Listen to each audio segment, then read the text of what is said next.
Buenas noches, chicos, ¿cómo están? Buenas noches, ingeniero. ¿Cómo están? Buenas Entonces, noches, Inge. ¿cómo está, Nidia?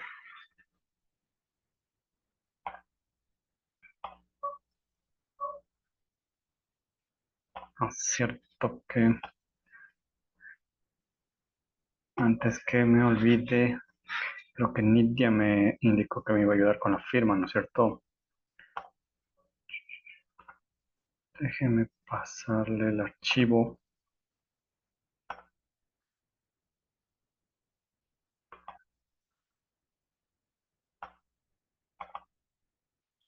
No.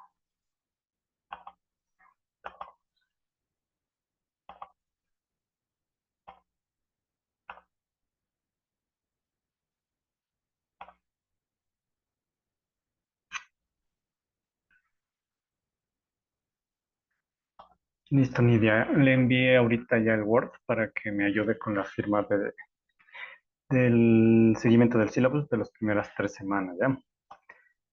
Por Listo, Inge, le favor. firmo y le reenvío. Gracias. Entonces, bueno, acabamos las primeras 3 semanas de hacer el primer ciclo. Hemos visto la unidad uno, introducción a las características del suelo. Ya sabemos qué es el suelo, cómo está formado, qué tiene, cómo se clasifica, ¿sí? Cómo se evalúa su degradación. Pasamos a la unidad 2 sobre la contaminación del suelo. Ya sabemos de dónde proviene, cuáles son sus agentes, los tipos, las fuentes, cuál es la dinámica de los contaminantes, cómo se transfieren, con qué mecanismos y cómo se calculan áreas de contaminación que incluyen las primeras 3 semanas. En las siguientes 3 semanas lo que nos va a corresponder es estudiar ya los contaminantes específicos ya del suelo, o sea, ya con nombre y apellido, ver sus características principales, lo que provocan, ¿no? Y en la unidad 4, ya la última, pues ya nos enfocaremos en pues normativa legal, ambiental específica del suelo, ¿sí? Y después de eso ya pues mecanismos de tratamiento de suelos ya contaminados, ¿sí? Que veremos unos dos o tres, los principales, no los principales, sino que por efecto de tiempo serían los más importantes al menos, ¿sí? De todos los que hay, ¿no? Hay más de 20 métodos de tratamiento de suelos contaminados, pero nosotros no es menester de este curso verlos todos, solamente vamos a ver los principales, unos dos o tres máximo, que no, el tiempo no alcanza para más, ¿sí? Igual de eso solamente será la parte básica, porque de cada método de tratamiento del suelo, si quisiésemos analizar todos los puntos, ¿sí? Para poder aplicar ese método de tratamiento, implicaría un ciclo completo solamente por cada uno de los métodos, ¿no? O sea, sería 6 semanas de especialidad solo en cada uno de los métodos. ¿Qué es lo que se hace, no? Si usted luego se quiere especializar en como para tratamiento de suelos, aunque aquí en Ecuador lamentablemente no hay ese tipo de aplicaciones, pero ya en otros países un poco más desarrollados sí que se encuentra y sí que son apreciados. Países con más industria me refiero, ¿no? Más industrializados. Entonces, países con más industrializados, pues necesitan gente que tenga capacitación en la gestión y remediación, no solo de suelo, sino de agua y de aire. Entonces ahí sí hay, pues, tipo especialidades, ¿sí? Cursos de especialización, pero ya en métodos específicos. Entonces usted se especializa en un método específico y se hace especialista en ese método.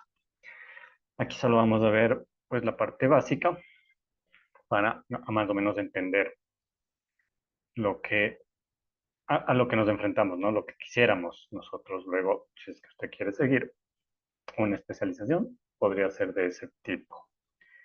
Gracias, Miriam. Entonces, a ver.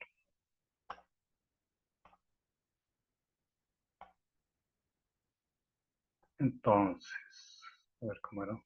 Ya, unidad 1 y unidad 2 están completas. Ahora nos toca analizar la unidad 3 que ya está habilitada, ¿sí?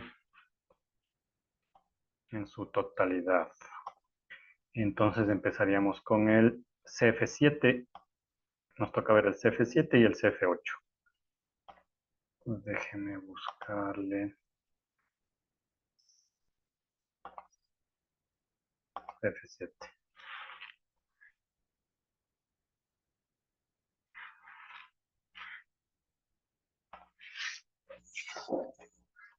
¿Ya?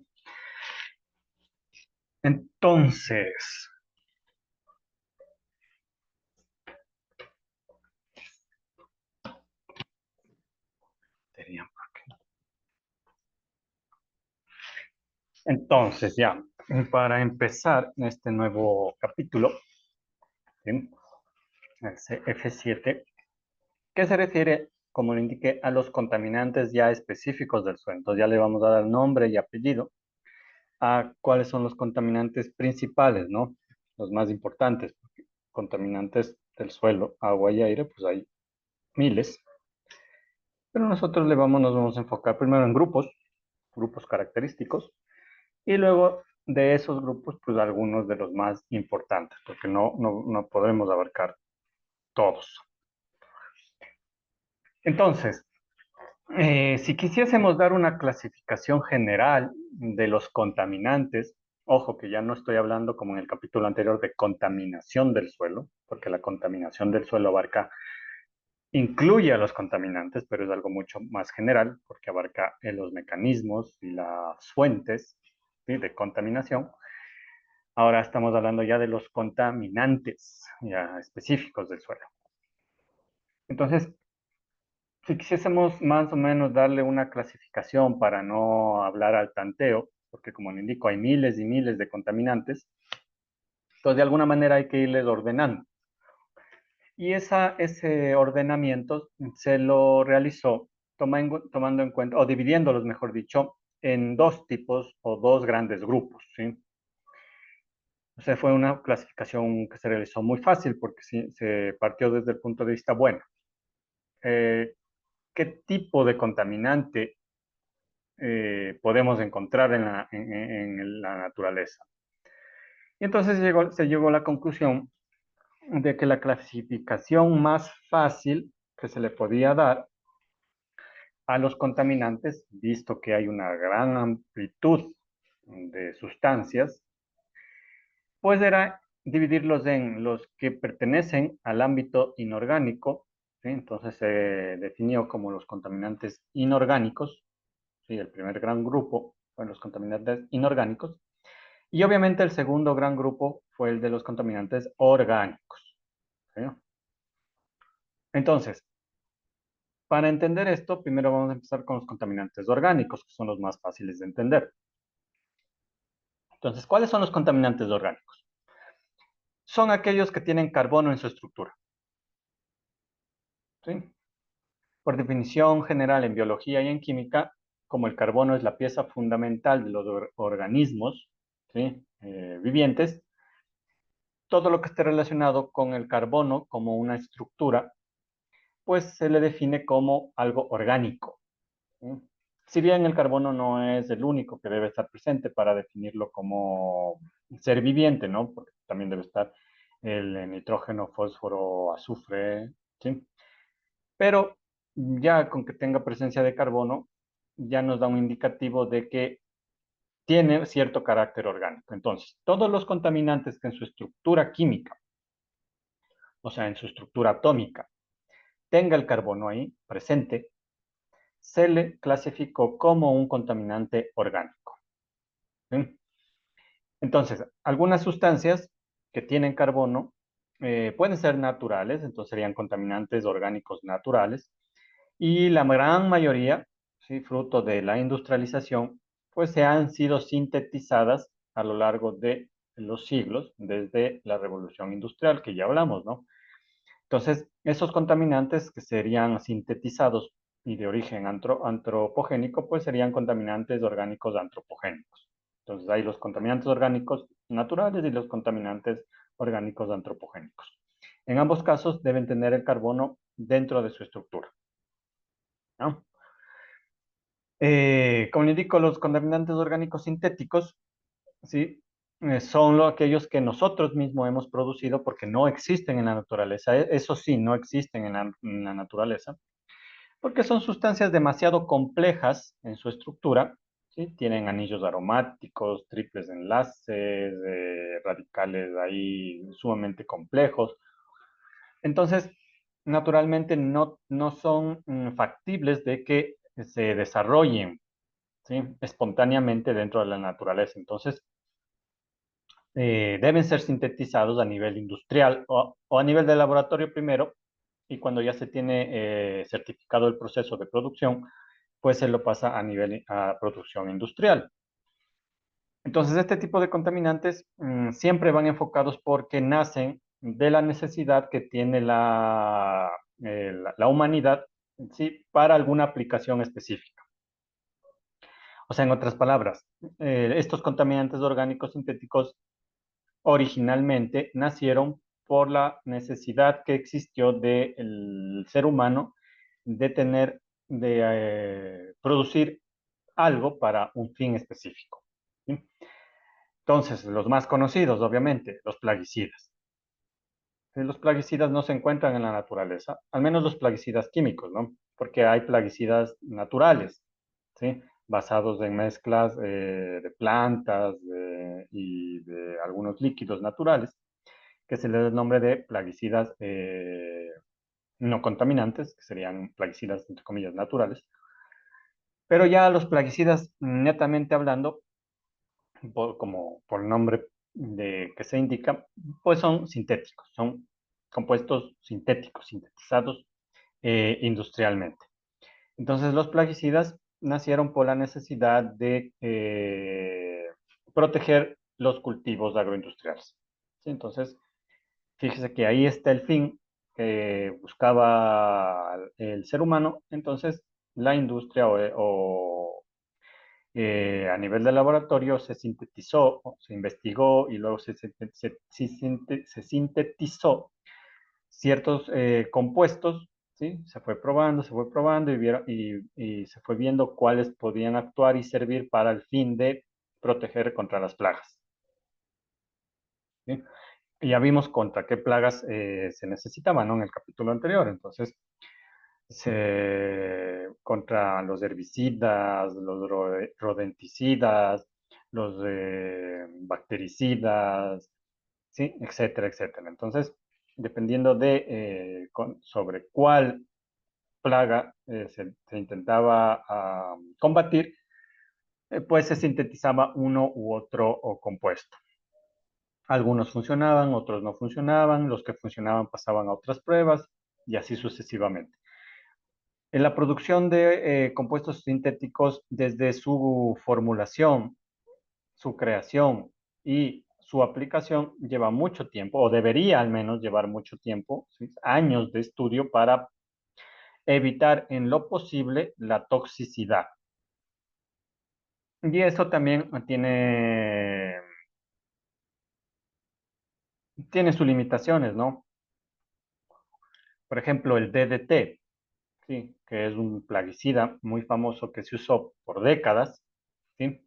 Recién a inicios de 1990, los 2000 por ahí, se empezó a ver, después de décadas de aplicación, porque se empezó a usar desde los 60 más o menos, pero a partir desde los 90, 2000, se empezó con los primeros casos de problemas por la aplicación de DDT en las personas que habían estado en contacto por mucho tiempo con ese plaguicida. Y luego se determinó que era cancerígeno. Entonces, fíjese que deben pasar años y años y deben sufrir muchas personas para ir conociendo los verdaderos alcances de estos compuestos sintetizados, porque como son sintéticos, nosotros recién los estamos creando, entonces no tenemos conocimiento total de sus posibles efectos. ¿Sí? Entonces, plaguicidas, productos químicos industriales que se usan como materias primas, productos como los bifenilos policlorados que se usan en la industria, los compuestos orgánicos halogenados. Sí, todos estos son compuestos que se han creado porque las industrias los necesitan como intermediarios para producir ya los productos finales. ¿Sí? Entonces, pues tiene sus connotaciones de que todo compuesto sintético nace de la necesidad inicial de cubrir algún requerimiento de la especie humana. ¿Sí? Y de ahí pues tiene que pasar mucho tiempo para poder ver cuáles son los efectos reales. Sí, porque a nivel de laboratorio uno lo que máximo puede hacer es, dependiendo de la estructura y de algunas pruebas que se hacen a nivel de laboratorio con ratas o conejos o monos, puedes analizar cuáles serían los efectos potenciales, entre comillas, potenciales porque no sabemos si se pueden dar tal como se dan a nivel de laboratorio o se pueden magnificar una vez que ya estén en la naturaleza. Y lo que ocurre generalmente es que se magnifican, ¿no? ¿Por qué? Porque ya habíamos dicho que la contaminación tiene este carácter de sinérgico. Entonces, una vez que un contaminante se libera en la naturaleza, pues comienza a interactuar con los otros contaminantes y con la propia climatología y puede amplificar su radio de acción y volverse más tóxico de lo que inicialmente se había preveído. Entonces, esos son, en resumen, los contaminantes orgánicos. Básicamente, son todos aquellos compuestos orgánicos que se sintetizaron en el pasado, se sintetizan hoy y se van a seguir sintetizando en el futuro para cubrir ciertas necesidades de la especie humana, ¿no? Y la característica general es que todos en su estructura deben tener sí o sí el carbono ahí incrustado. Y con eso, pues, una vez entendidos cuáles son los contaminantes orgánicos y su característica principal, que es este carbono que debe estar ahí, pues se entiende los contaminantes inorgánicos, pues serán los que no tengan carbono en su estructura. ¿Sí? E igualmente también pueden haber contaminantes inorgánicos naturales o contaminantes inorgánicos de origen antropogénico, ¿no? Entonces, los principales contaminantes inorgánicos, pues son los metales pesados, radionucleicos, amianto. Entonces, como que contaminantes inorgánicos no es que no haya muchos, sino que sí se pueden más o menos visualizar cuáles son. ¿Sí? En contaminantes orgánicos, ahí sí, pues hay una cantidad indeterminada, ¿sí? Que hasta ahora se hacen estudios para poder irlos clasificando, los que ya existen y los que siguen apareciendo conforme se van sintetizando. O sea, en otras palabras, los contaminantes inorgánicos como que ya los tenemos más o menos vistos cuáles son y ya los distinguimos, ¿no? O sea, no son tantos como los contaminantes orgánicos. Y en los contaminantes orgánicos sí, pues hay una lista enorme que hasta ahora se sigue tratando de establecer o de ordenar. Pero en forma general, y a modo de, entre comillas, de un resumen súper general, a fin de algún conocimiento práctico, pues la FAO ya nos da una especie de clasificación súper sintetizada, ¿sí?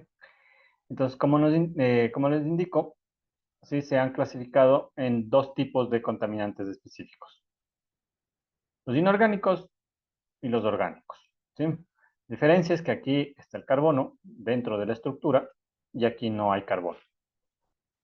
Entonces, de entre los inorgánicos, solamente hay una clasificación de dos. Están los metales o los metaloides y los no metales. Ejemplos de metales, los pesados. El cadmio, el plomo, el cobre, zinc, arsénico.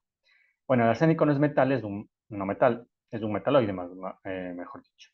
Y los no metales, como pues, cianuros, amonio, azufre, ¿sí? Como uno de los ejemplos más renombrados, o sea, más conocidos. En el caso de los contaminantes orgánicos, hay una subclasificación, ¿sí? Porque hay niveles, ¿no? De clasificación. Entonces, la segunda jerarquía de clasificación es, bueno, sabemos que deben tener carbono en su estructura y también se ha determinado si tienen algún componente eh, que los identifique más específicamente. ¿A qué me refiero? El carbono solo nos indica si son orgánicos, ¿ya? Pero se estableció o se buscó algún otro componente que los diferencie entre sí como contaminantes de algún tipo específico u de otro. Y entonces se encontró a este grupo, los halógenos. ¿Sí? El grupo de los halógenos, ¿sí? Si usted va a la tabla periódica, es el grupo que está conformado por estos átomos, ¿sí? El flúor, el cloro, el bromo, el yodo y el astato. En especial dos, y en especial uno en específico, el cloro. ¿Sí? Del análisis que se hizo a una serie de contaminantes, a muchos contaminantes orgánicos, o sea, del análisis de toxicidad y de reactividad, se llegó a la conclusión de que había que diferenciar entre los orgánicos que no tenían ninguno de estos halógenos, o sea, que no tenían en especial ni cloro ni flúor. Estos tres no son tan peligrosos, o sea, no se llegan a ver, ¿sí? Realmente en compuestos sintéticos, pero estos dos sí. ¿Sí? Entonces, estos dos, el grupo de los halógenos es un grupo atómico súper reactivo, ¿sí? Súper electronegativo. Ya habíamos indicado, o bueno, yo les había indicado, creo, en balance de masa, que la electronegatividad era una propiedad de los átomos que indicaba la afinidad que tienen los átomos para unirse, ¿sí? O llevar hacia sí a otros átomos, ¿sí? Entonces, entre estos, el flúor y el cloro, siendo el flúor el más electronegativo de todos y el cloro el que le sigue, pero el cloro el que hay en más cantidad, flúor hay menos cantidad, entonces el cloro es súper electronegativo, es decir, es súper reactivo. Entonces, todo compuesto orgánico que tiene carbono, porque es orgánico, pero que también tenga cloro o flúor en su estructura, pues va a ser súper más peligroso, ¿sí? Que compuestos que no tengan este átomo dentro de su estructura. Entonces, se subclasificó en dos tipos de orgánicos, los que son halogenados y los que son no halogenados. Es decir, los que tengan dentro de su estructura, además del carbono, también el cloro o el flúor. Y los que tengan dentro de su estructura carbono, pero no tengan flúor ni cloro. Entonces, por ende, también se suele denominar a los halogenados como clorados, ¿sí? Porque el cloro es como que tiene más peso, y a los no halogenados como no clorados. Entonces, dentro de los halogenados también, pues ya dependiendo de la estructura, se tienen los alifáticos y los aromáticos.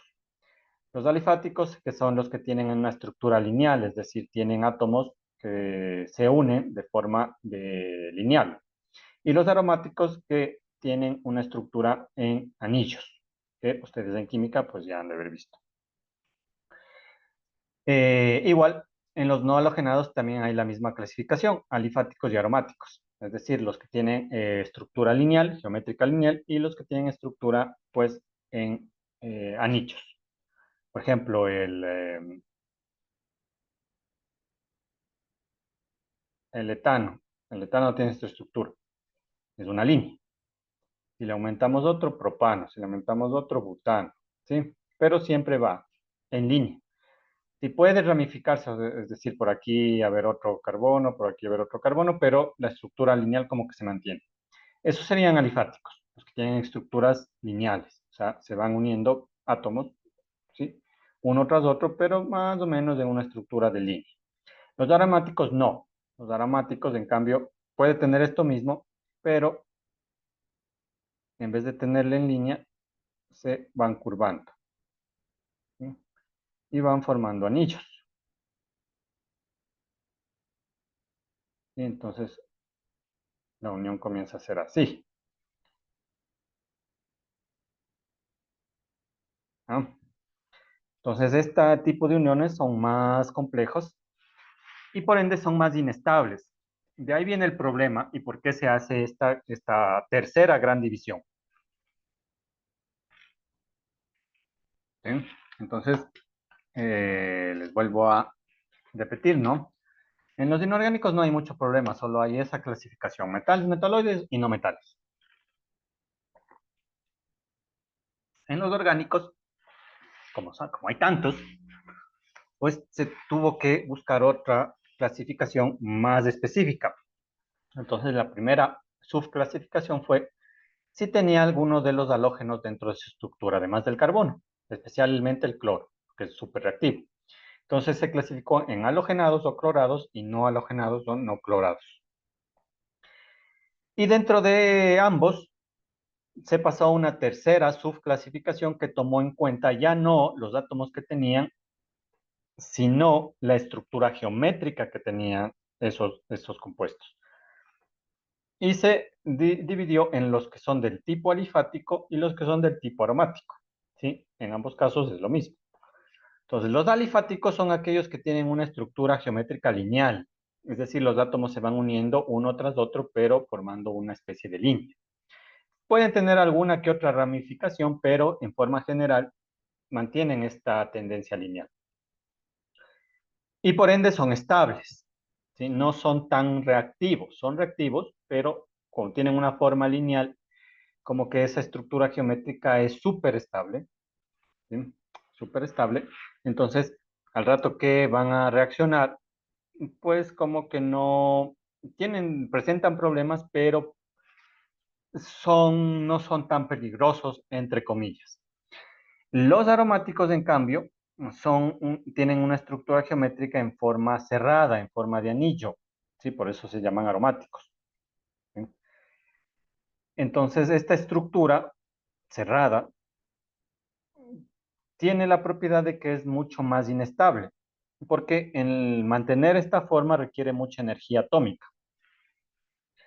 Y en balance de materia y energía habíamos hablado cuando analizamos las entalpías de enlace, que cada tipo de enlace tiene su energía propia. Entonces, para mantener esta estructura, estos enlaces deben tener cierto nivel de energía, que es mucho más bajo que estos, ¿sí? Porque para darles las curvas a los átomos y obligarles a que se mantengan unidos dentro de este ciclo, ¿sí? De este anillo, pues se requiere una energía mucho más elevada. Y por ende, como se requiere una energía más elevada, son mucho más inestables, ¿sí? Porque mientras menos energía tiene, menos capacidad de reacción. Aquí, como es- tiene tanta energía, ¿sí? Ni bien pierda algo de energía o gane algo de energía, pues esto como que va a comenzar a tambalearse esta estructura, como un castillo de naipes, ¿sí? Debe estar todo perfectamente equilibrado para que no haya fallas. Si una de estas comienza a fallar, pues todas las demás como que comienzan a fallar enseguidilla. Aquí no. Sí, aquí si un enlace comienza a tener algún problema, pues todos los demás como que no, ni se dan cuenta. Aquí no, aquí como que cada enlace depende de que el anterior y del que sigue esté estable. Por ende, estos compuestos aromáticos son mucho más inestables y por ende son mucho más reactivos y por ende son mucho más peligrosos.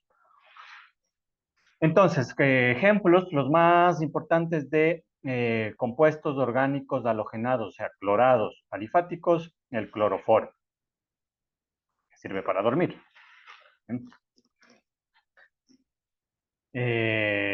Compuestos perfluorados, ¿sí? Que tienen flúor, mire, en su estructura.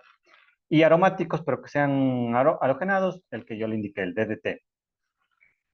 Estos son nombres de compuestos orgánicos, ¿sí? Que luego los vamos a ir viendo. Pero son estructuras así, de este tipo, que tienen cloro o flúor en su estructura. Y los no halogenados alifáticos, pues como el etano que le puse ahí, y aromáticos como el benceno, tolueno, etilbenceno, sileno, HAPS. ¿Sí? Todos estos tienen estructuras de este tipo. ¿Sí? Entonces son mucho más reactivos o inestables, si lo quiere ver desde esa forma. Entonces, esta sería la clasificación general que nos va a servir, propuesta por la FAO, para entender, o sea, los contaminantes ya específicos. Como son tantos, le vamos a dar esta clasificación. ¿Son inorgánicos o son orgánicos? Si son inorgánicos, o son metales o no son metales. Si son orgánicos, son halogenados o no halogenados. Y independientemente de si son halogenados o no halogenados, tienen estructura geométrica alifática o tienen estructura geométrica aromática. ¿Sí? Esa será la clasificación que nos va a ayudar a entender esta gran base de datos de compuestos de contaminantes. Entonces, tenemos que analizar también la movilidad de contaminantes, ¿sí? Que ya lo analizamos una parte en los mecanismos de transferencia de contaminantes en el suelo. ¿Sí? Ahora ya le vamos a dar un carácter un poco más específico, o sea, lo que nos interesa saber es ya una vez en el suelo, cuando el contaminante ya esté en el suelo, ya sean inorgánicos u orgánicos, ¿qué tipo de reacción van a tener ya con el suelo y con lo que está dentro del suelo? Porque recuerde, el suelo tiene tres fases: fase orgánica, una fase física, que es el mineral, ya sea arcilla, limo o arena. Tiene una fase líquida, que es el agua, que está disuelta ahí, y una fase gaseosa, que es el aire, que está dentro de los poros del suelo. Entonces, una vez que un contaminante entra ahí, ya sea inorgánico u orgánico, ¿cómo va a reaccionar con estas tres fases? ¿Qué es lo que va a hacer? Incluyendo también que dentro de ese suelo pueden haber ya organismos vivos. Entonces, sería una movilidad respecto a, ¿sí? Podríamos decirle, el contaminante, cómo va a reaccionar cuando se tope con estas cuatro partes, ¿no? Del suelo. ¿Sí? Con la fase sólida, o sea, con los minerales. ¿Qué va a hacer? ¿Se va a unir a los minerales? ¿No se va a unir? ¿Sí? Con la fase líquida, o sea, con el agua. ¿Qué va a hacer? ¿Se va a disolver en el agua? ¿Sí? ¿O no se va a disolver porque no, sus características no le permiten? Una fase gaseosa, que es con el aire. Igualmente, se va a mezclar con el aire, no se va a mezclar con el aire. ¿Sí? Y luego con los organismos vivos.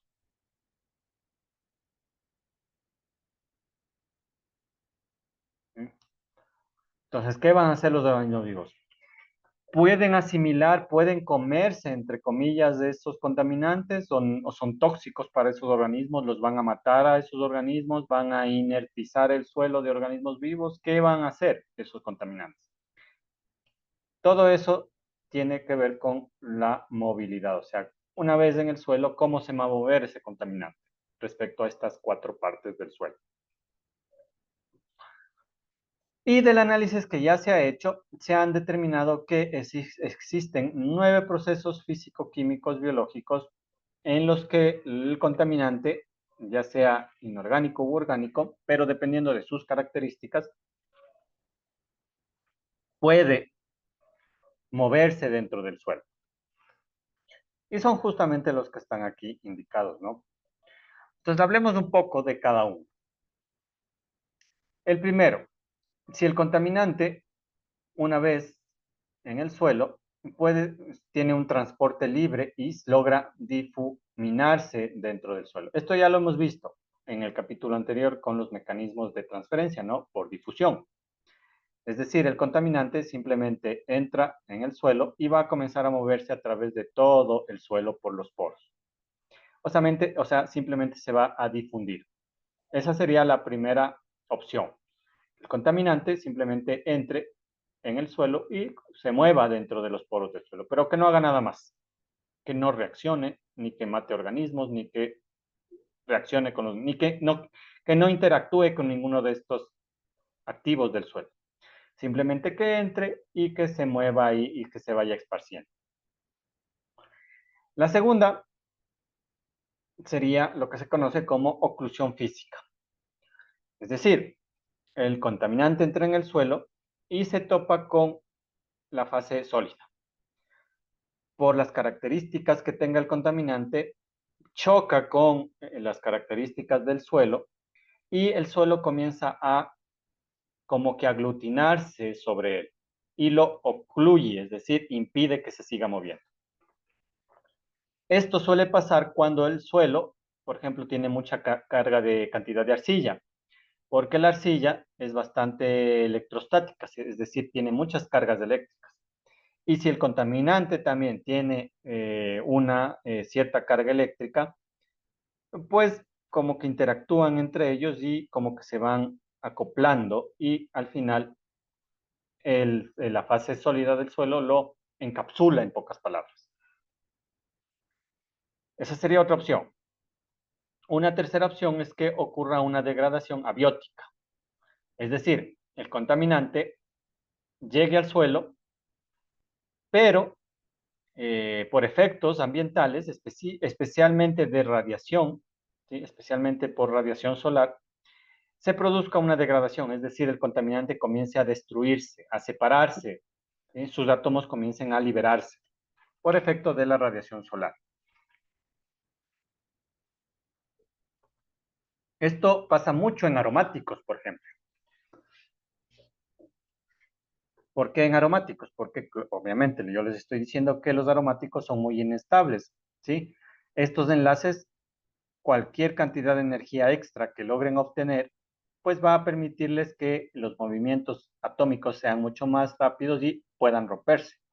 Y una vez que se rompen, se comienzan a liberar los átomos que están aquí enlazados. Y una forma de que eso ocurra es porque les llegue energía como radiación ultravioleta del sol. Entonces, se rompen estos enlaces y comienza a degradarse, es decir, desaparecer este compuesto aromático. Otra opción es lo que se conoce como sorción y desorción. ¿Qué es la sorción y desorción? Cuando el contaminante llega al suelo, ¿sí? Puede tener la capacidad de interactuar igualmente con la fase sólida, es decir, con los minerales, y por efecto igualmente de las cargas eléctricas, comienza a adherirse a la superficie de las partículas minerales, ¿no? Es decir, por ejemplo, si aquí tiene un granito de arena, que es en donde suele pasar esto, ¿sí? Recuerde, aquí la oclusión se da más en arcillas, la absorción y desorción se da más en arenas. Entonces, hay cierto tipo de contaminantes, ¿sí?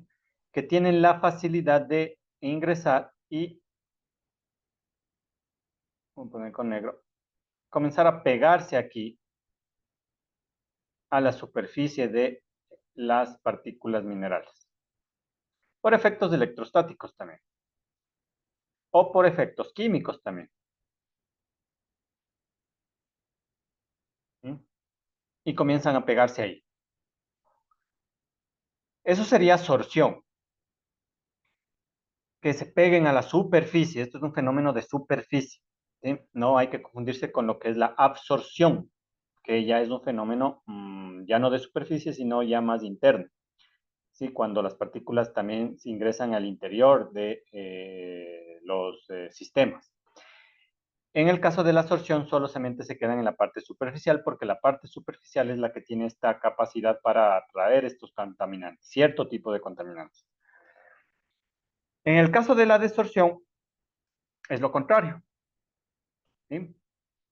Los contaminantes que estén ahí pegados a la superficie, por cambios en las propiedades del suelo, específicamente por el pH, ¿sí? Por algún cambio en el pH del suelo, ya no tienen la capacidad de pegarse a la superficie y comienzan a liberarse,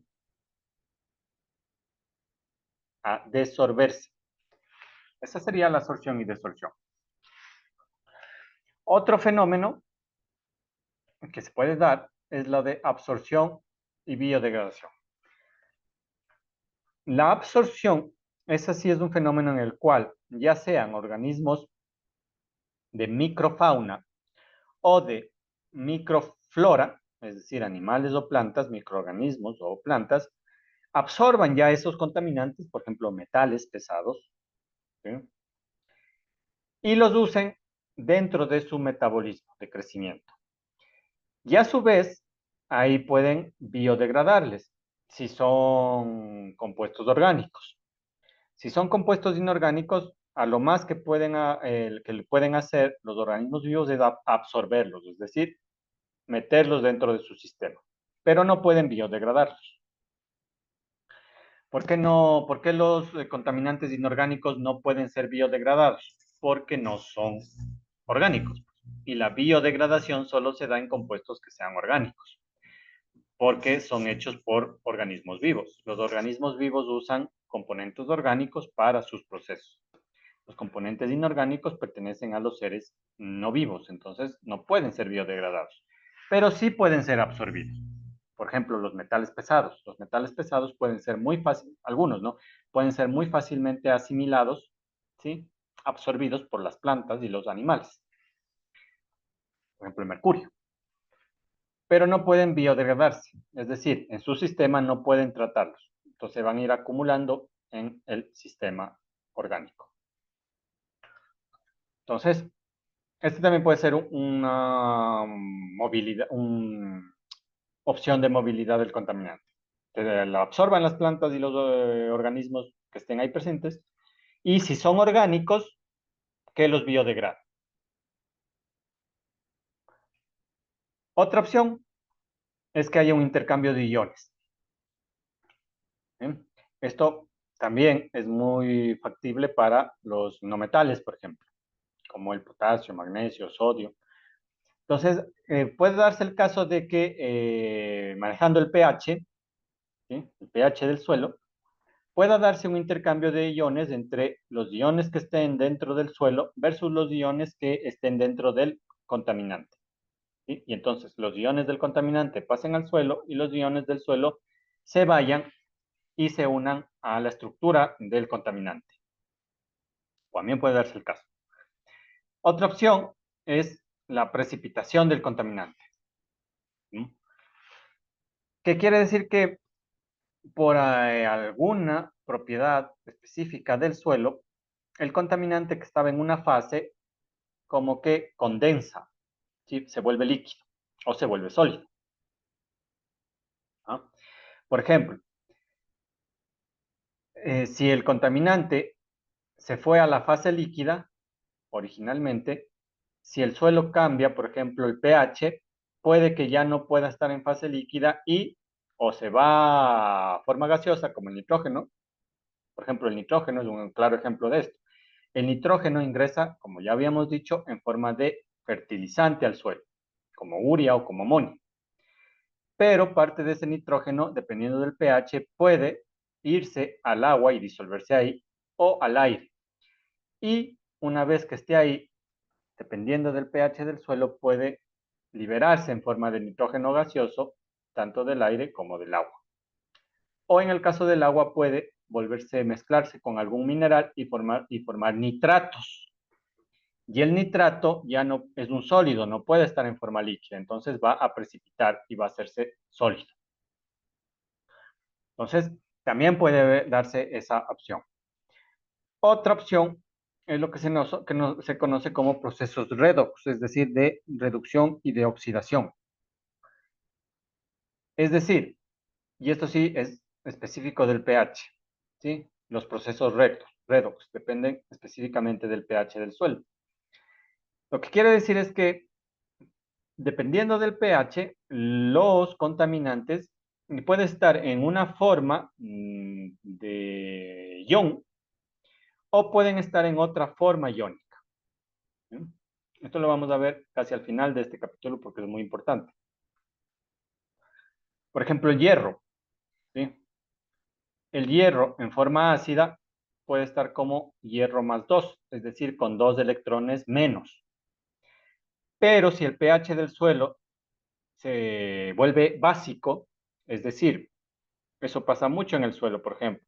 Cuando usted se da cuenta que un suelo agrícola es ácido, usted pone cal. La cal va a hacer que el suelo se vuelva menos ácido, es decir, más básico, pero tiene un efecto secundario, que todos los componentes que necesitan acidez para estar en esta forma, como está cambiando la acidez y se va haciendo menos ácido, ya no pueden estar en esta forma. Entonces, se va a convertir en hierro más 3. Son dos formas de hierro, pero en forma iónica, ¿sí? Ion hierro más 2 y ion hierro más 3. Cada uno tiene, en cambio, propiedades distintas, propiedades químicas. Y eso dependería del pH y de esto que se denomina como proceso de óxido-reducción, ¿sí? O está más oxidado, dependiendo del pH, es decir, tiene menos electrones, o está más reducido, ¿sí? Es decir, tiene más electrones. Y el último, que tiene que ver con el proceso de volatilización. Este también es súper fácil de entender porque lo que quiere decir es que si el contaminante llega al suelo, por efecto de la temperatura, pues se evapora, se volatiliza. Esto le ocurre mucho al tolueno y al benceno, por ejemplo. Son muy volátiles. Entonces, fíjese que cada uno de estos 9 caminos de movilidad posibles, ¿sí?, estarán más enfocados a cierto tipo de contaminantes, dependiendo de las propiedades de esos contaminantes. Pero en forma general, estos son los 9 procesos de movilidad que un contaminante podría seguir. Ahora, un contaminante también puede seguir uno o más vías de movilidad, ¿no? No es que solamente va a seguir uno.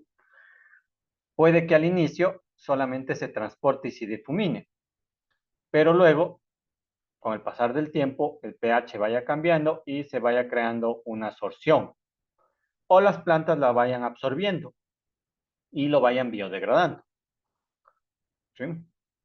O vaya reduciéndose y oxidándose, y luego estas formas pueden ser más volátiles. Entonces es una serie de mecanismos que son muy complejos si uno se pone ya a analizar punto por punto.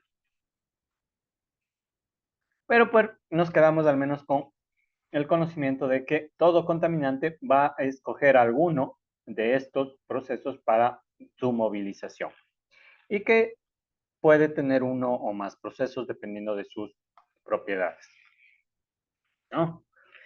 Entonces, esta complejidad de movilidad de contaminantes está expuesta en esta figura, ¿sí?, en la que fíjese que estas líneas entrecortadas nos están indicando más o menos cómo está moviéndose el contaminante dentro del recurso suelo, agua y aire. Entonces, por ejemplo, fíjese que aquí nos dice que se está aplicando lodos de depuradora y abono orgánico en este parcela de tierra, ¿no? Entonces, fíjese que aquí se está incorporando al suelo contaminantes en forma de fertilizantes y plaguicida por labranza agrícola. Aquí lo dice. Entonces, fíjese que eso lo que va a producir o puede producir es, por ejemplo, aquí, que haya una degradación y fragmentación físico-química. Es decir, esta vía. Y eso es lo que pasa, ¿no? Porque los fertilizantes, como usted los aplica directamente al suelo, una gran parte que queda en la superficie va a estar enfrentada a la radiación ultravioleta y una gran parte puede degradarse, ¿sí? Y liberar sus átomos o formar nuevos compuestos que se liberarán al ambiente o se quedarán en el suelo, pero ya no como el fertilizante original, sino como otro compuesto. Otra gran parte puede ingestarse y pasar a la cadena trófica, ¿no? Por las vacas. Otra gran parte puede ir por la escorrentía del agua, ¿sí? Y comenzar, gracias al agua, a infiltrarse y llegar a las partes subterráneas en donde, fíjese, van a comenzar a ser asimiladas por los microorganismos y se comienzan a transportar ya dentro del subsuelo, ¿sí? Que sería este de aquí. Y esta también, por la ingesta. Y estos pues van a ser incorporados, los agregados del suelo. Una parte puede que se vayan agregando, el suelo los vaya atrapando y los vaya inmovilizando, sería ocluyendo. Otra parte puede ser absorbida por las plantas y otra parte puede llegar a los mantos freáticos y comenzar a interaccionar con el agua, ¿no? Otra parte sí, puede volatilizarse y viajar con el viento, ¿sí? Y luego llegar a otras zonas y depositarse, ¿sí? Entonces, fíjese, estaríamos hablando de este proceso, ¿sí? De este proceso. Entonces, fíjese que es supremamente complejo cómo se da la movilidad de contaminantes, ¿ya? Fíjese que el contaminante viene de aquí, ¿no? Esta sería la fuente. Pero fíjese a dónde está yendo. O sea, aquí prácticamente esta sería la fuente puntual. Pero luego se vuelve una contaminación difusa, ¿no? Porque al final la persona que vive aquí no tiene ni idea que la contaminación que está sufriendo proviene de esta, que debe ser una finca agrícola. Entonces, para esta persona de la ciudad, esta contaminación que está llegando, por ejemplo, por el aire, que se está depositando en sus jardines, pues sería una contaminación difusa, porque no puede identificar fácilmente de dónde proviene ese contaminante. Entonces, esa sería la idea central. Estos 9 tipos de movilidades que pueden tener el contaminante en el suelo, cuando llegan al suelo, pues se presentan interrelacionadas entre sí, ¿sí? Se dan en un ciclo sumamente complejo entre entre varias de estas procesos. Aquí hemos analizado uno, el de, por ejemplo, de los fertilizantes o plaguicidas, ¿sí? Que más o menos están incluyendo 1, 2, 3, 4, 5, 6 de los 9 procesos de movilidad. Habrá otros, como para los metales pesados, que, por ejemplo, los metales pesados no pueden incluir biodegradación, ¿sí? Degradación abiótica tampoco. Entonces, habrán otros. Entonces, y eso ya depende del tipo de contaminante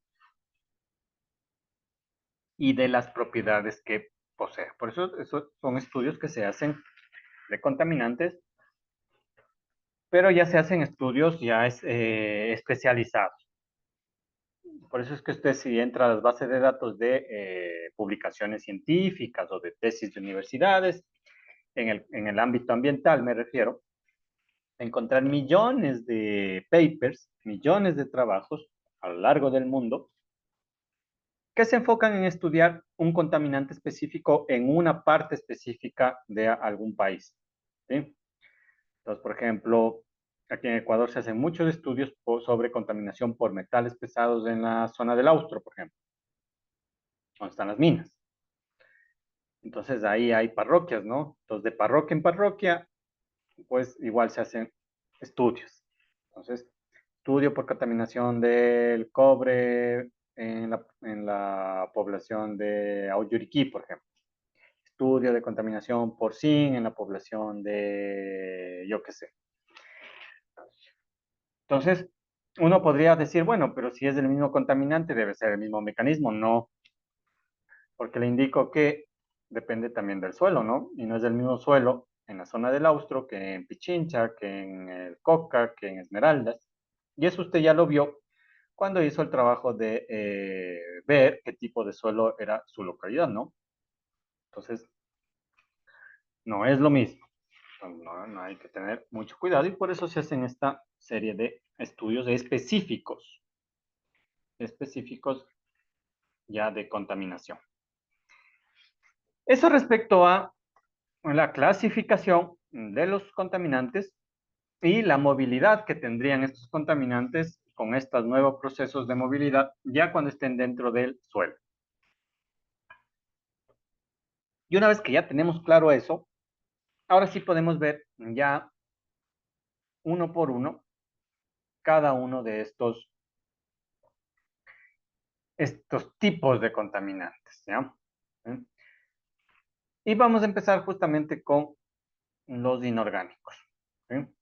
Y de los inorgánicos ya me hemos quedado que son básicamente tres: metales pesados, radionucleicos y amianto. Entonces empecemos con esos. Y vamos a empezar con contaminantes inorgánicos, como dice aquí, y los radionucleicos. Entonces, los radionucleicos son contaminantes que producen radiaciones ionizantes cuando se desintegran y por ende suponen un riesgo obvio para el medio ambiente y los organismos.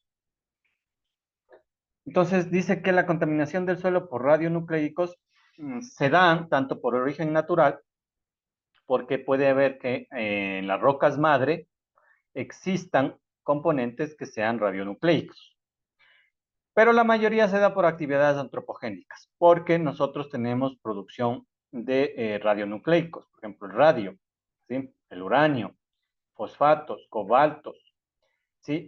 Pruebas de armas nucleares, accidentes nucleares. Todos esos liberan radionucleidos que son sustancias que son en pocas radioactivas. Eso es lo que se refiere a radionucleicos, ¿sí? Sustancias radioactivas. ¿Y por qué son radioactivas? Porque emiten radiación. Las sustancias que no son radioactivas no emiten radiación. Ahora, ¿qué es la radiación? ¿Sí? La radiación es la liberación de tres tipos de cosas, ¿sí? Que son las que están aquí expresadas. Entonces, aquí les voy a poner ya. Un radionucleico puede liberar de su interior, ¿sí?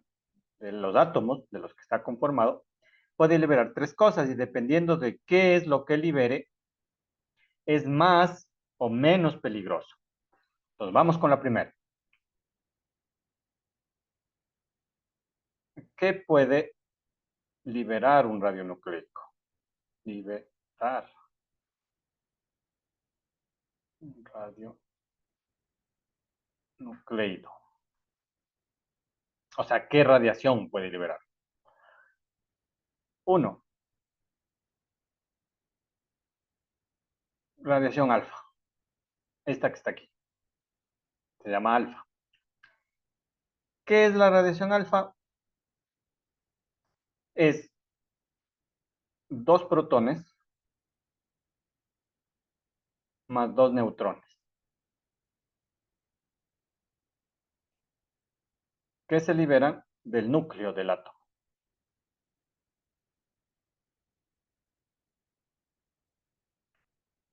Entonces, aquí está un átomo esquematizado, ¿no? Aquí está el núcleo.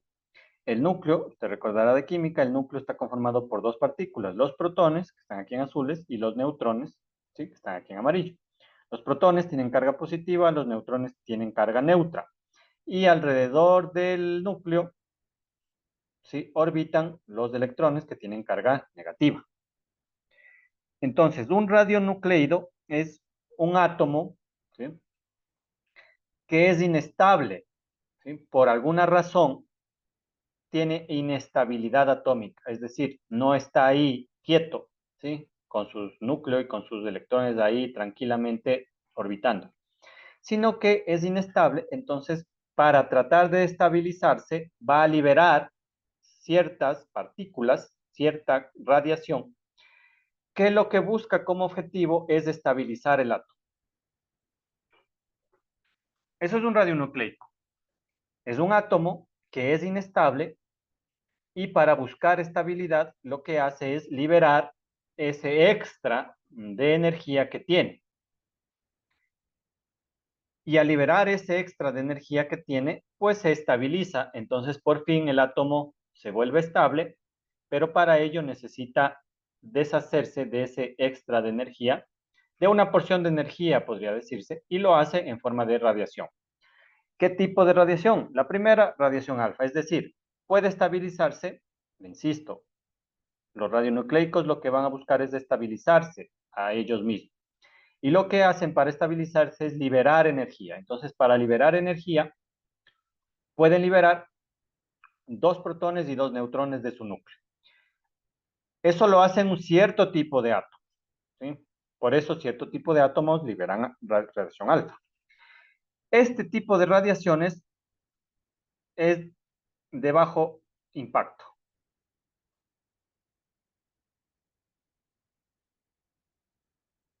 ¿no? ¿Qué quiere decir de bajo impacto? Esta radiación, estos dos protones y dos neutrones no viajan con mucha fuerza, ¿sí? Solo se desprenden del núcleo, pero no logran viajar con mucha velocidad. Por ende, si usted pusiese una hoja de papel bond aquí, esta radiación no lograría atravesar.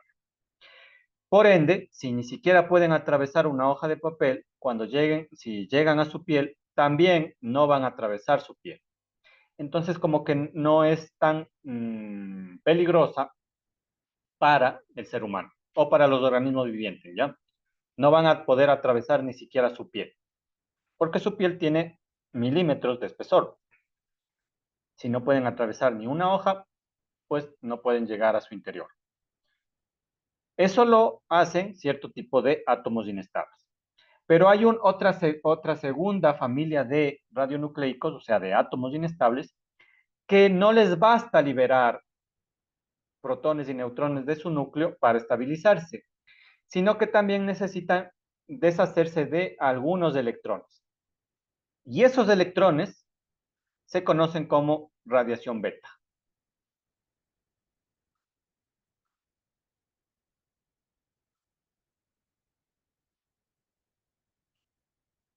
¿Sí? Entonces, un electrón es liberado. ¿Sí? Y estos sí ya son de mediano impacto.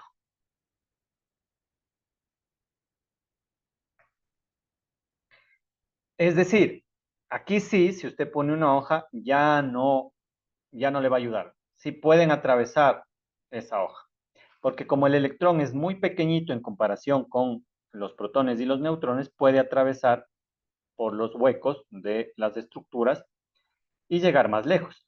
Entonces, si usted está en contacto con radiación beta, sí va a atravesar su piel y puede causarle quemaduras, porque, le insisto, esto sale con cierta energía y esa energía cinética, si golpea contra usted, pues le va a afectar provocándole quemaduras. Quemaduras por radiación.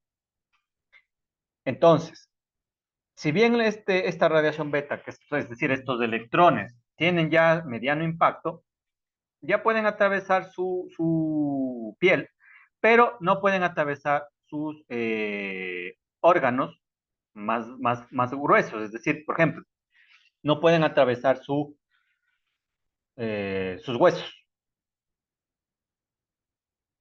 Entonces, si bien le van a crear a usted quemaduras, tampoco es que usted podría morir por radiación beta, a menos que esté expuesto a grandes dosis, ¿no? Pero si está expuesto a radiaciones bajas, pues le va a provocar quemaduras. La alfa no, pero la beta sí le va a provocar quemaduras, pero curables. Pero hay una tercera familia de radionucleicos en que para estabilizarse, además de botar radiación alfa, radiación beta, bota lo que se conoce como radiación gamma.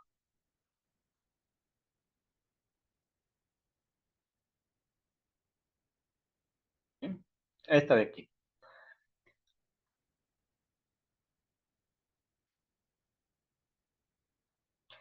Esta radiación gamma no son ni protones, ni neutrones, ni electrones.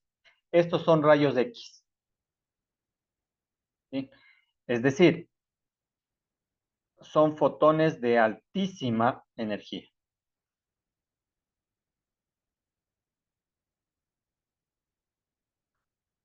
Y estos sí son muy de alto impacto.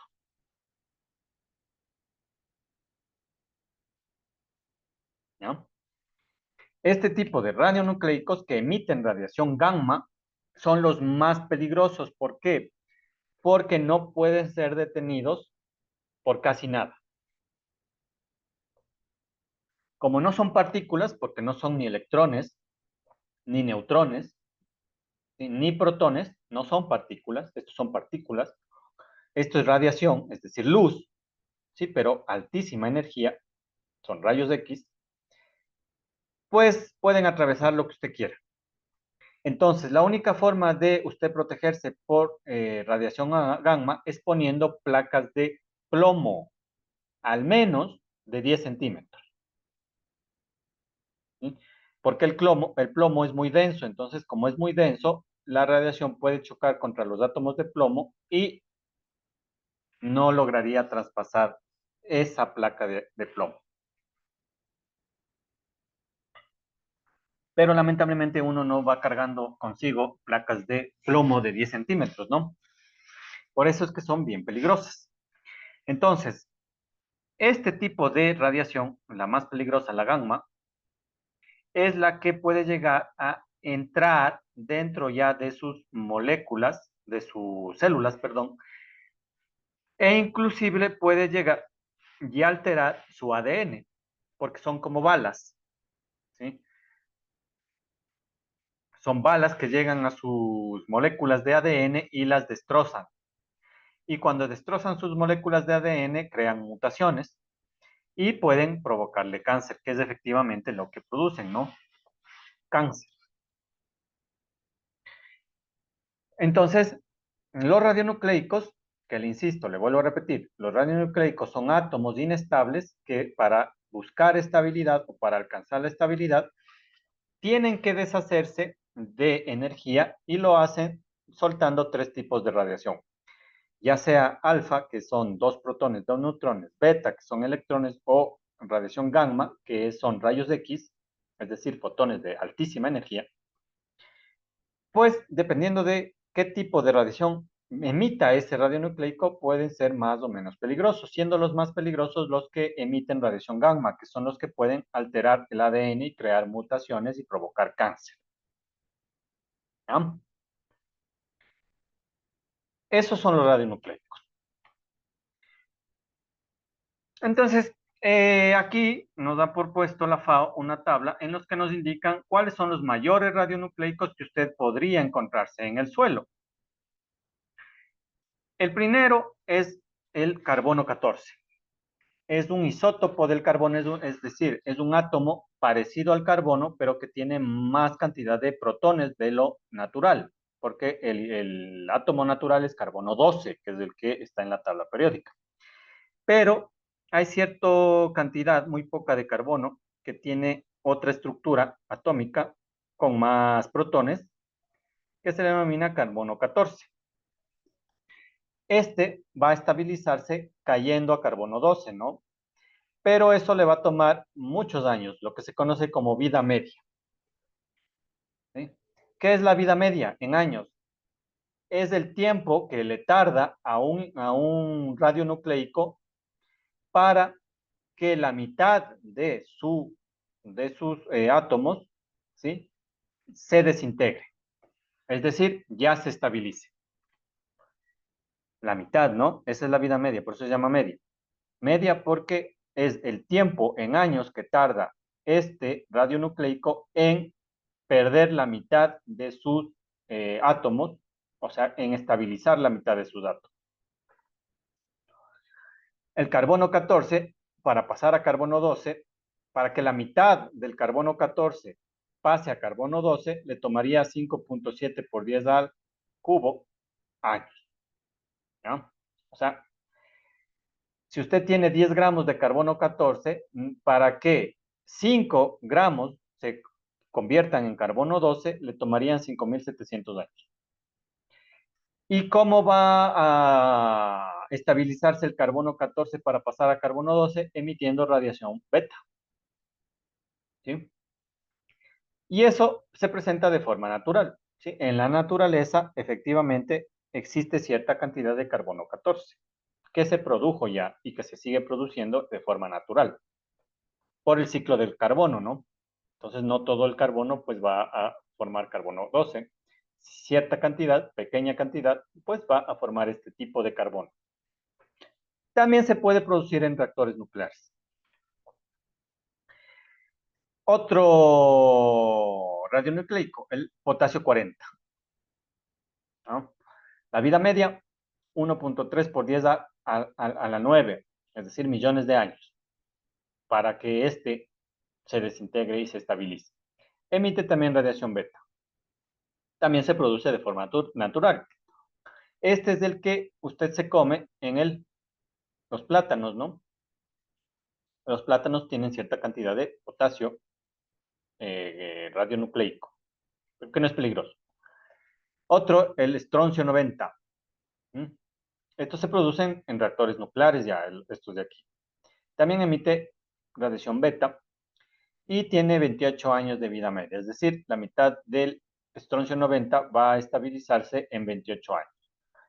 El cesio 134, este sí es peligroso, ¿sí? Demora 2 años en estabilizarse la mitad del cesio 134, pero eso va a estabilizarse produciendo radiación beta y gamma. Este es el terrible problema. Y el cesio 134 solo se produce en reactores nucleares. Por eso es que cuando en alguna zona uno detecta que hay cantidades de cesio 134, sabe que ahí hubo algún problema con reactores nucleares o con armas nucleares. ¿Sí? Igual el cesio 137, que es otra forma del cesio. La vida media es de 30 años y también emite radiación beta y gamma. ¿Sí? Beta negativo es por el electrón, ¿no?, que le estoy indicando, pero simplemente se llama radiación beta. También se produce solamente en reactores nucleares. Y entonces cuando uno encuentra alguno de estos, ¿sí?, en el suelo o en el aire o en el agua de una zona, sabe que ahí hay algún problema con algún reactor nuclear. Por ende, en las zonas en las que hay reactores nucleares, ¿sí?, que se usan para producir energía, siempre en los alrededores lo que se mide es alguno de estos radionucleicos para saber si ese reactor está funcionando adecuadamente. Porque si en las zonas aledañas a los reactores nucleares uno encuentra cantidades de cesio, quiere decir que se está liberando a la atmósfera o al agua o al suelo radiación. Y eso debe venir únicamente del reactor nuclear. Y otro, ¿sí?, el plutonio 239.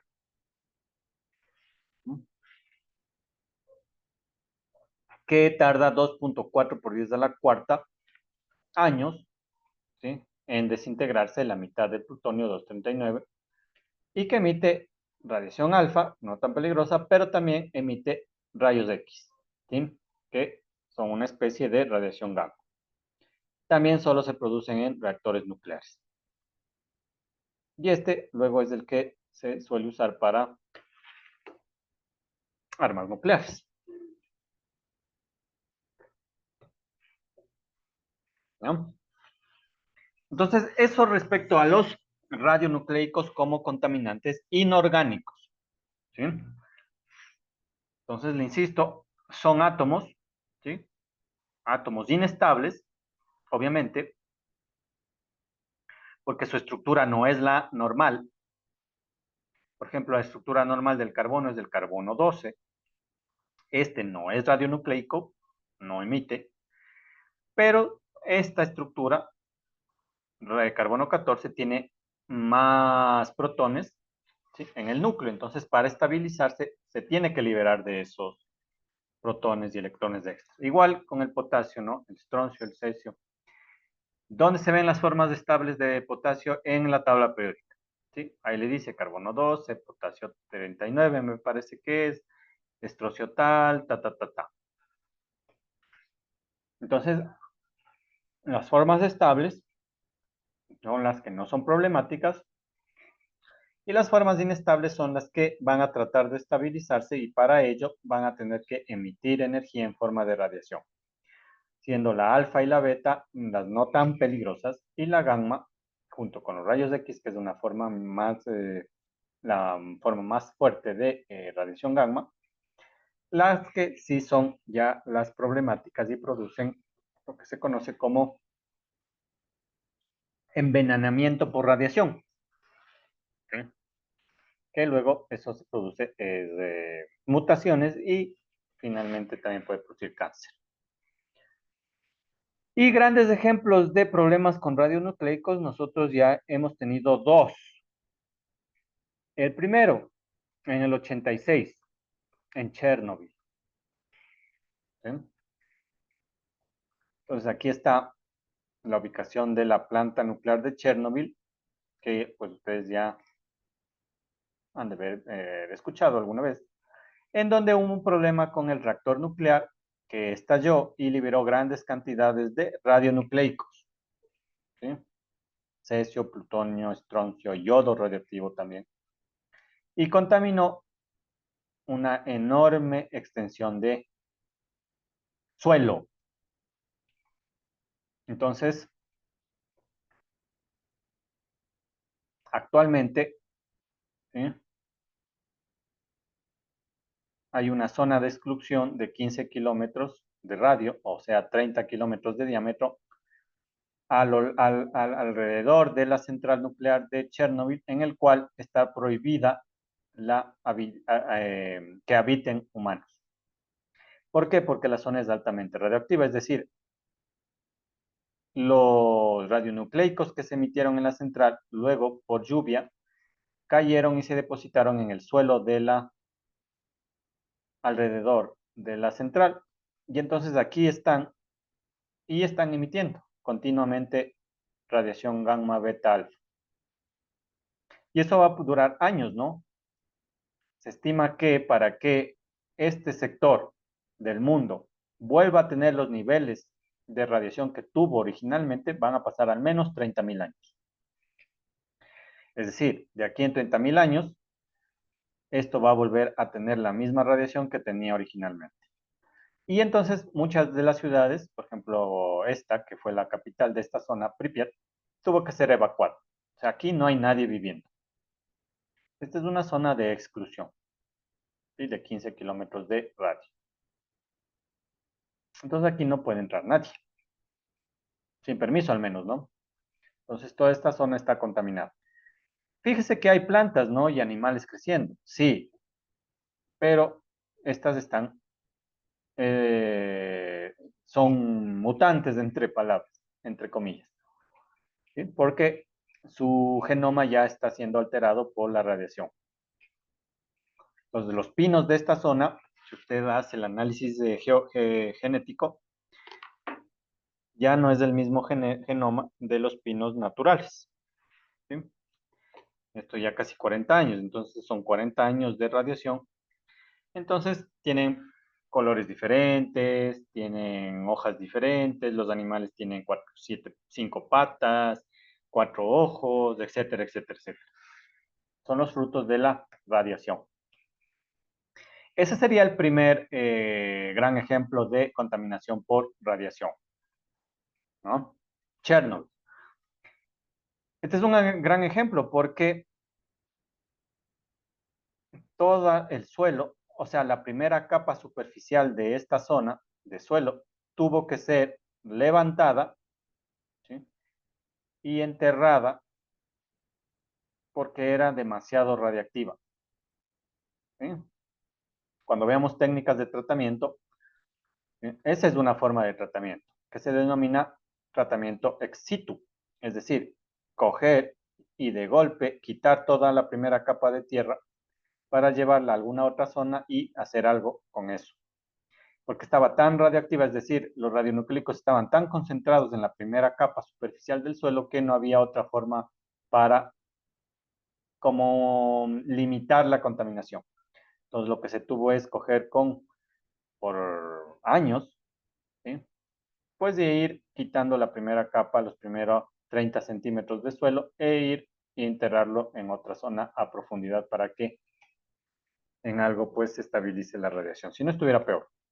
Y el otro gran ejemplo que actual, no es tan actual porque ya es más de 10 años, pero es el de Fukushima, ¿sí? Entonces usted recordará que hubo un terremoto en Fukushima, ¿sí?, un maremoto más específicamente, y fruto de eso se provocó un tsunami, y ese tsunami golpeó las costas de Japón y lamentablemente chocó una de esas olas con una central nuclear, que era la central nuclear de Fukushima Daiichi, y dañó los reactores nucleares. ¿Qué provocó eso? Igual que en Chernobyl, la liberación de radionucleicos, e igualmente actualmente hay una zona de exclusión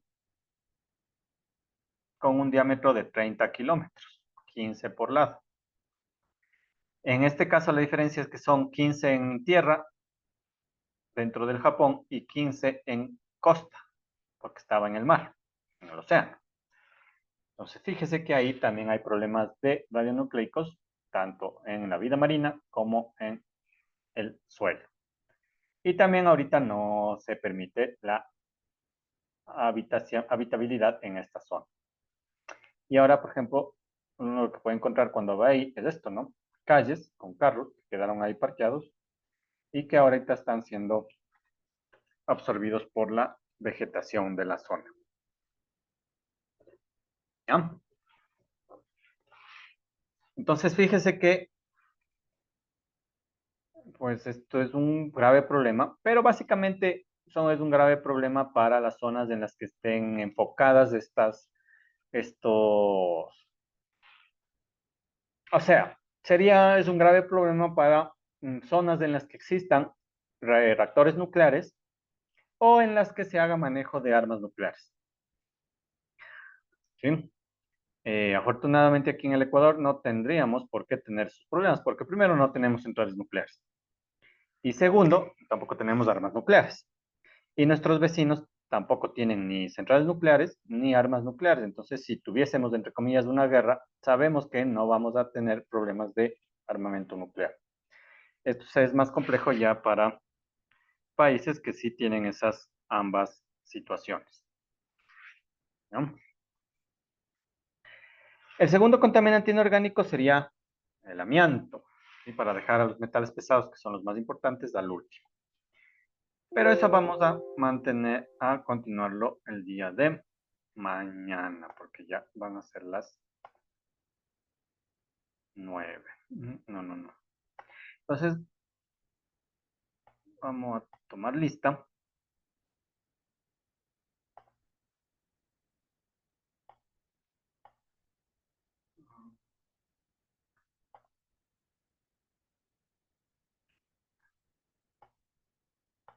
Creo que este es el que me envió Nidia.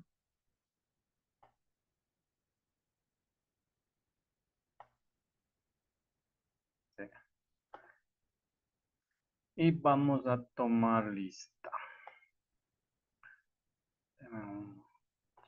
Control de lista. Día de hoy, 19. Y de lo que veo en el chat estamos todos, ¿no? 5 y conmigo 6.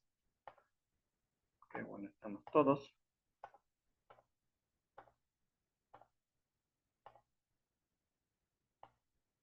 ¿No?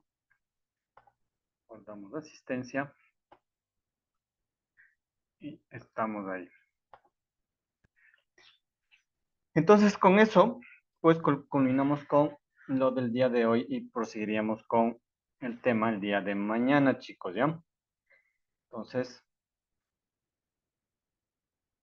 que pasen buenas noches, chicos. Nos vemos el día de mañana. Mañana, Inge. Hasta mañana, chicos.